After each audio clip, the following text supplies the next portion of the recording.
Vous avez besoin d'un espace publicitaire pour faire connaître votre société ou vos produits? Seul Guérit TV Monde peut vous satisfaire. Pour tout renseignement, contactez le 00229 91 19 10 10. Guérit TV Monde, le leader des web TV.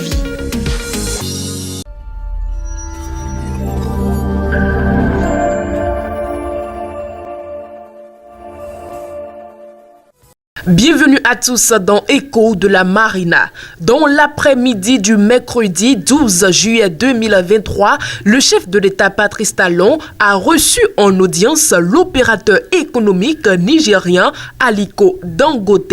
Les deux personnalités ont eu de longs échanges en présence des ministres béninois chargés des finances, de la coopération et des affaires étrangères, Romuald Wadaï et Olusegun Adjadi Bakari, ainsi que quelques collaborateurs de l'hôte du chef de l'État. Mais avant cette descente du grand homme d'affaires nigérian sur le territoire béninois qui a permis au chef de l'État Patrice Talon d'augmenter ses cotes de popularité à gueritvmonde.bj, le chef de l'État et ses membres du gouvernement se sont réunis en conseil des ministres. Au cours de cette rencontre, plusieurs décisions ont été prises comme de coutume.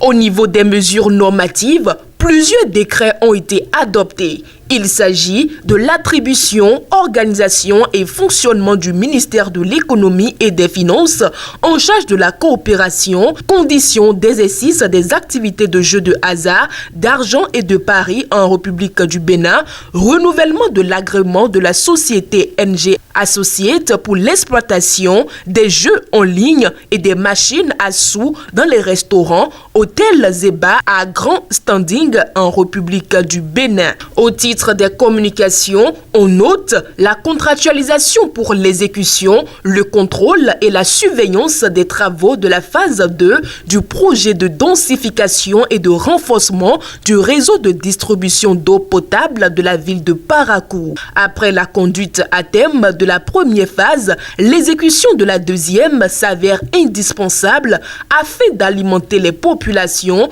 non encore desservies par la Société nationale des eaux du Bénin, SONEB. Ils comprennent aussi la pose de réseaux primaires, secondaires et tertiaires dans différents secteurs de la ville. Les membres du gouvernement ont également décidé de renforcer le système d'adduction d'eau potable existant par des installations permettant l'augmentation du niveau de production, de traitement, de stockage et l'extension du réseau actuel de distribution d'eau en mettant en œuvre le projet d'alimentation en eau potable des infrastructures touristiques de Ouida et Avlekite et aussi la réalisation des prestations de contrôle et de supervision. Autre décision en communication, contractualisation pour l'acquisition d'équipements au profit de l'Office de radiodiffusion et télévision du Bénin, ORTB. Dernière décision dans la rubrique des communications, contractualisation pour une assistance technique à l'ouverture et à la gestion du centre hospitalier international de Calavi. Et dans la page des mesures individuelles, des nominations ont été faites au ministère de l'économie et des finances en charge de la coopération et aussi au ministère des Affaires étrangères, sans oublier le ministère de l'enseignement supérieur et de la recherche scientifique, le ministère des enseignements secondaires, techniques et de la formation professionnelle et le ministère de l'Industrie et du Commerce.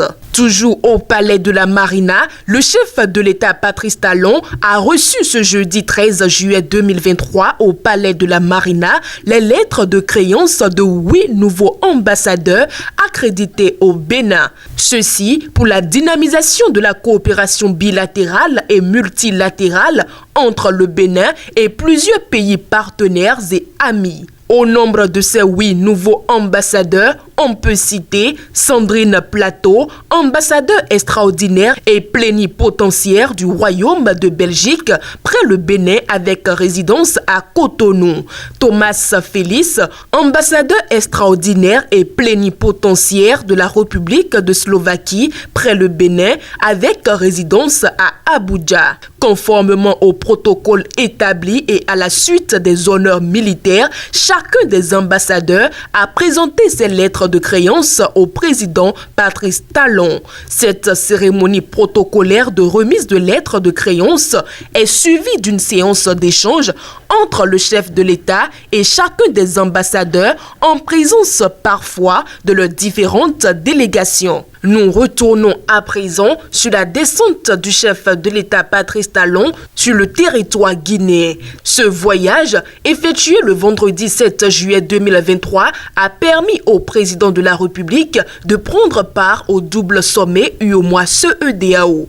Il s'agit d'une session extraordinaire de l'Union économique et monétaire ouest-africaine UEMOA consacrée à la présentation de la feuille de route du nouveau président en exercice de l'institution sous-régionale, le président nigérien Mohamed Bazoum. À cette occasion, le président de la République du Bénin a exprimé une position ferme concernant les réformes envisagées au sein de l'organisation. Malgré l'importance des réformes, le chef de l'État a souligné qu'il était essentiel de revoir attentivement les propositions avant de les adopter.